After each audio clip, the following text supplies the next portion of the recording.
This video is going to be focusing on the cave crawler, and to start off with we're going to get straight into the general comment for the creature in its data log entry, which describes it as agile, territorial, carrion feeder, well adapted to both land and sea. There are also an additional 2 points in the entry itself which I will go over, and if there is any additional information that I can find I will include it. 1. Gas exchange membrane. Absorbs essential gases from the air or water for basic bodily regulation. And 2. Mandible. This species seeks out corpses in packs before defending its claims while the corpse is devoured.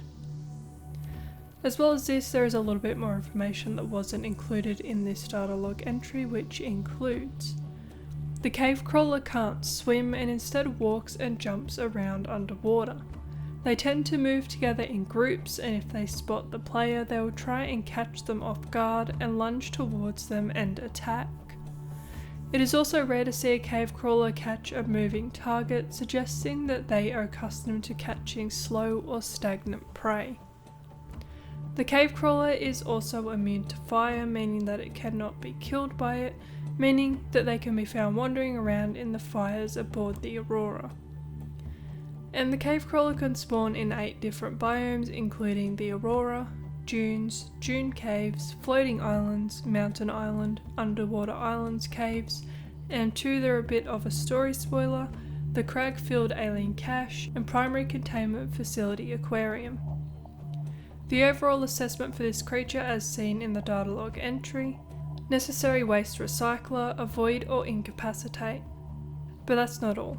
Found exclusively in another area of planet 4546b, a relative of the cave crawler resides called the blood crawler. So let's get straight into the general comment for this creature in its data log entry, which describes it as an agile territorial scavenger that moves in packs across the seabed, closely related to the amphibious cave crawler but adapted to deep sea conditions. There are also an additional 2 points in the entry itself which I will go over, and if there is any additional information that I can find I will include it. 1. Legs.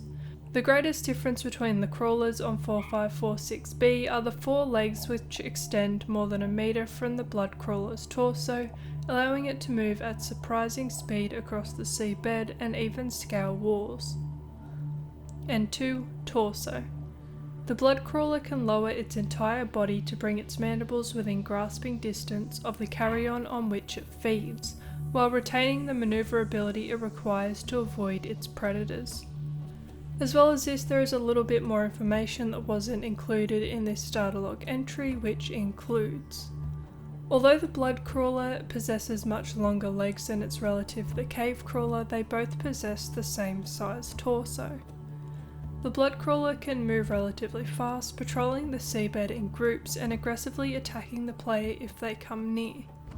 And the blood crawler can be found in 4 different biomes, including the blood kelp caves, blood kelp zone, lost river and ghost forest.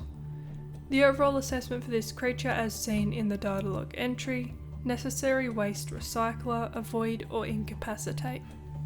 If you enjoyed this video, then make sure to like, subscribe and hit that bell notification icon if you never want to miss another upload from Project Archivist. If you want to support the channel, then you can do so by becoming a channel member through the join button on the channel homepage. You can also support Project Archivist on Patreon, where you can join a tier and earn constant rewards for your support. You can find links to both of these in the description.